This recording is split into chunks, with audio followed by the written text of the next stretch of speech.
Halo teman-teman semuanya, balik lagi bersama video kakak. Di video kali ini kita akan ngebahas terkait pelaksanaan tes kesehatan maupun kesemaptaan yang ada di lingkungan Kementerian Perhubungan si pencatat tahun 2020-2021 teman-teman. Pasti sebagian teman-teman udah pada tahu dong ya terkait pengumumannya kapan, tes yang akan diujikan itu apa aja. Contoh suratnya kayak gini, seperti ini.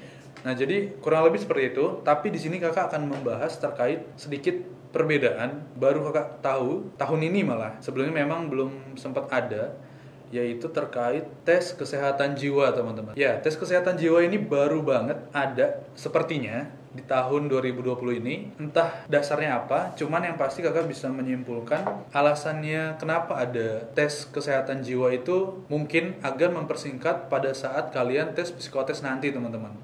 Ya, tes kesehatan jiwa ini sama aja sebenarnya hampir seperti psikotes biasa. Psikotes itu dibagi jadi dua teman-teman. Ada yang terkait kesehatan, ada juga yang terkait kepribadian.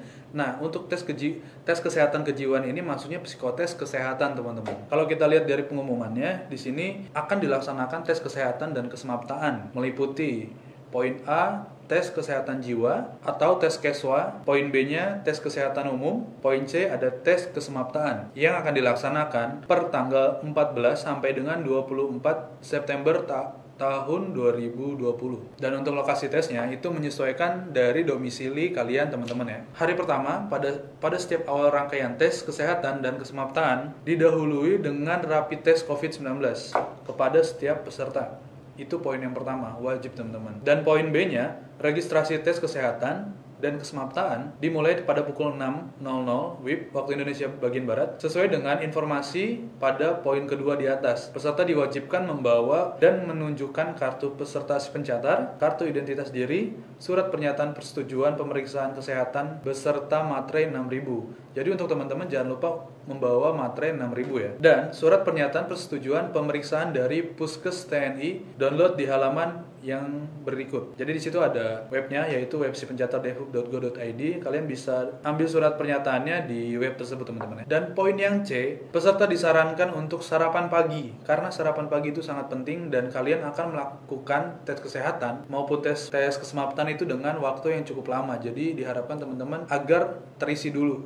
Nah, jangan lupa untuk tidak bergadang, pola makannya dijaga dan pola istirahatnya dijaga ya Pak. Poin D, peserta wajib hadir 60 menit sebelum waktu ujian. Jadi tidak boleh kurang dari 60 menit karena yang ditakutkan nanti akan ada registrasi yang tidak terduga yang akhirnya memperlama proses kalian untuk melakukan tes tersebut teman-teman. Dan poin 6, peserta wajib membawa alat tulis pribadi berupa pensil, pulpen, dan lain-lain. Juga kalian harus menggunakan masker dan itu wajib banget teman-teman. Kita lanjut ke poin F. Untuk poin F ini ada tes kesehatan. Untuk tes kesehatan menggunakan pakaian kemeja putih, celana atau rok panjang berbahan kain warna hitam dan bersepatu.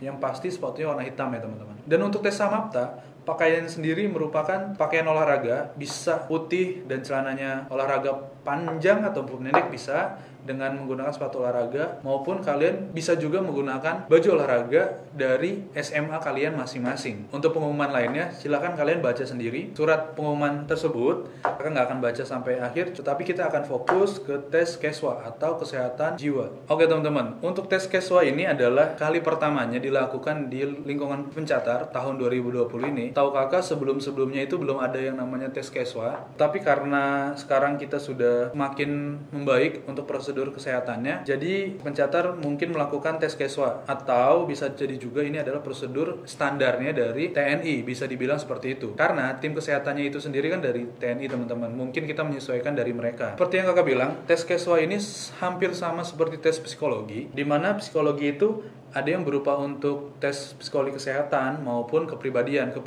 itu biasanya yang menggambar pohon, yang tes warteg, tes koran, nah itu lebih ke pribadian. Tapi untuk tes kesehatan ini disebutnya tes keswa yang biasa dilakukan oleh penerimaan calon TNI maupun Polri teman-teman. Oke, gunanya apa sih? Guna untuk tes keswa ini adalah mengetahui seberapa besar stabilitas dari diri kalian sendiri teman-teman, terkait pada saat kalian mengambil keputusan, dan mengetahui mental mana yang baik atau tidak dari diri kalian masing-masing, seperti itu. Nah, di sini kakak ada sedikit tips dan trik bagaimana bagaimana kalian untuk menghadapi tes Keswa tersebut, teman-teman. Baik, yang pertama teman-teman. Yang pertama, berpakaianlah yang rapi sebagaimana mestinya yang dianjurkan dengan menggunakan kemeja putih dan celana hitam, bersepatu. Tetapi di balik itu semua kalian harus mempersiapkan hal-hal yang kecil seperti kebersihan mulut, lalu menggunakan parfum. Karena demi penilaian ini kalian akan mencerminkan kepribadian kalian masing-masing, baik atau tidaknya, rapi atau tidaknya, teman-teman. Baik, yang kedua teman-teman. Tips yang kedua dari kakak adalah diharapkan kalian tidak bergadang, pola makannya dijaga, pola istirahatnya dijaga, dan pada saat tes kalian jangan panik. Ini bukan terkait salah atau benar, tapi hanya untuk mengetahui stabilitas mental kalian pada saat kalian ngambil keputusan atau jika ada masalah atau hal-hal lainnya seperti itu. Kalian tidak boleh tegang atau kalian tidak boleh grogi juga, teman-teman. Ketika teman-teman semua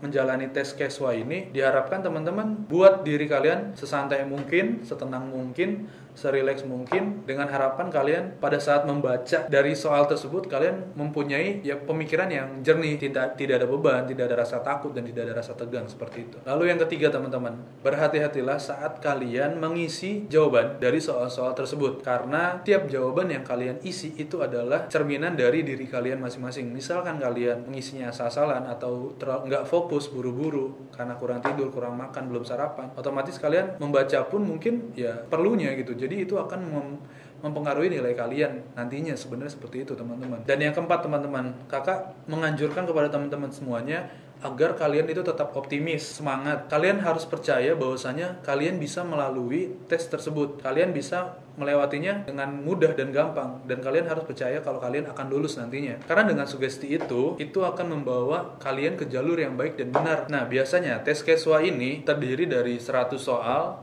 225 soal, bahkan sampai 500 soal teman-teman, dengan pilihan yaitu ya atau tidak, atau setuju atau tidak teman-teman, tergantung dari panitia yang menjalankan tes tersebut. Biasanya sih iya atau tidak. Berdasarkan penerimaan TNI dan Polri, biasanya ini juga tes Keswa ini banyak menggugurkan teman-teman. Kenapa kakak bisa menggugurkan? Karena biasanya hal yang terjadi pada saat hasil tes yang gugur itu dikarenakan stabilitas mental dia kurang baik. Yaitu tadi seperti contohnya kurang tidur. Coba perhatikan teman-teman, kalau teman-teman semuanya kurang tidur, biasanya stabilitas mental kalian itu kurang baik. Dalam arti kalian bisa mudah marah, mudah bete, mudah ngambek dan lain-lain. Kurang lebih seperti itu. Dalam tes Keswa ini ada beberapa penilaian yang akan diketahui atau akan dicari dari diri kalian masing-masing. Kakak akan sebutkan satu persatu, cuman ini hanya istilah-istilahnya saja, kurang lebih seperti ini teman-teman. Yang akan dicari nanti adalah terkait integritas, proyeksi, insight, komatis, introvert. Nah, itu introvert harus diwaspadai juga teman-teman. Lalu daydreaming, affiliation,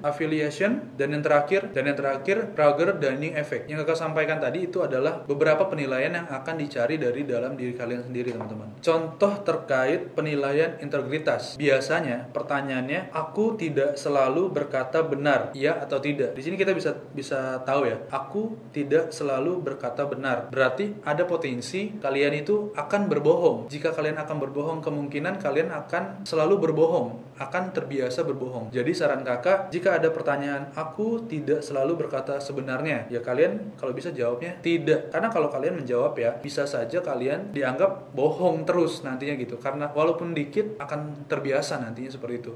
Kalau bisa jika ada jawaban seperti itu, jawab aja tidak teman-teman. Baik teman-teman, di sini kakak ada contoh soal, kurang lebih ada 500 soal. Tetapi kakak di sini akan membacakan atau akan membahas terkait persoalan ini hanya sampai 10 atau 15 aja cukup kali teman-teman ya. Karena kalau kepanjangan akan lama banget waktunya. Dan ini adalah sebagai referensi aja teman-teman. Belum tentu nanti yang akan ditanyakan halnya seperti ini. Tapi ini adalah salah satu contoh yang bisa kalian pelajari dan kalian simak dengan baik. Baik, pertanyaan yang pertama. Iya atau tidak, aku suka majalah teknik. Nah, kira-kira teman-teman suka nggak nih majalah teknik?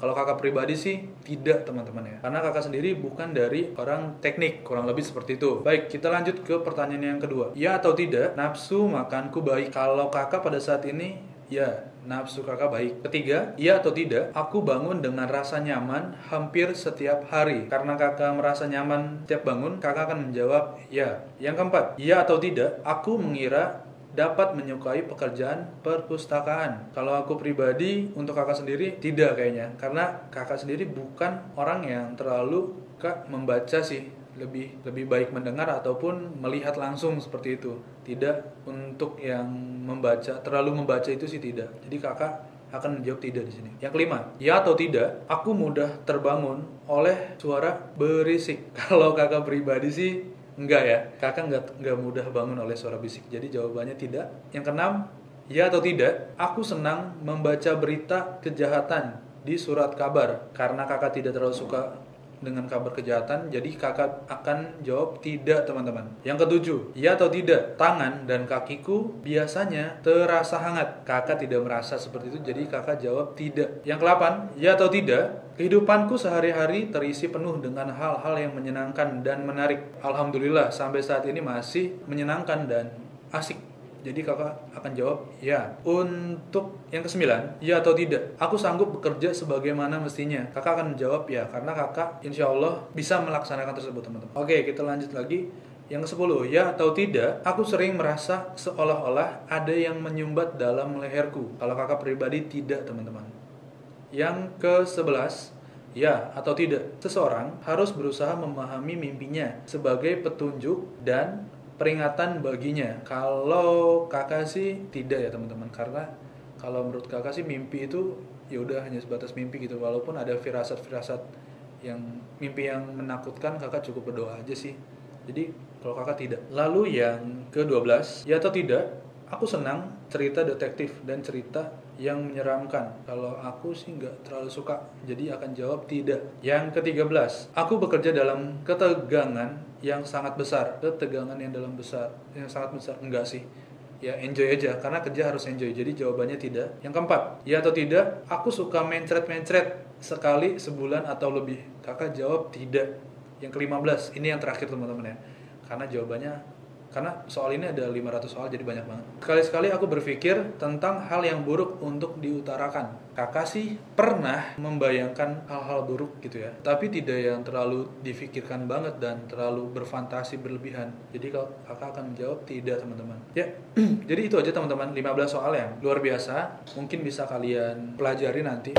Nah, harapannya untuk teman-teman yang tahu misalkan gimana caranya masang link di deskripsi, jadi kalian bisa download kapan aja, bebas seperti apa untuk soal-soal ini. Coba kalian komentar di kolom komentar yang pastinya caranya bagaimana untuk bisa kalian download soal-soal ini di handphone kalian lah, kurang lebih seperti itu. Jadi itu aja, teman-teman. Terima kasih sudah menonton video ini. Jangan lupa like, comment, share, dan subscribe yang pasti. Yang sudah subscribe, kakak doakan kalian dilancarkan dan dimudahkan untuk masuk ke perguruan tinggi kedinasan yang kalian inginkan, teman-teman. Itu aja, semoga kalian sukses. Jika ada pertanyaan, sekali lagi silahkan bertanya di kolom komentar. Terima kasih teman-teman semua atas waktunya sudah menonton video ini. See you next time.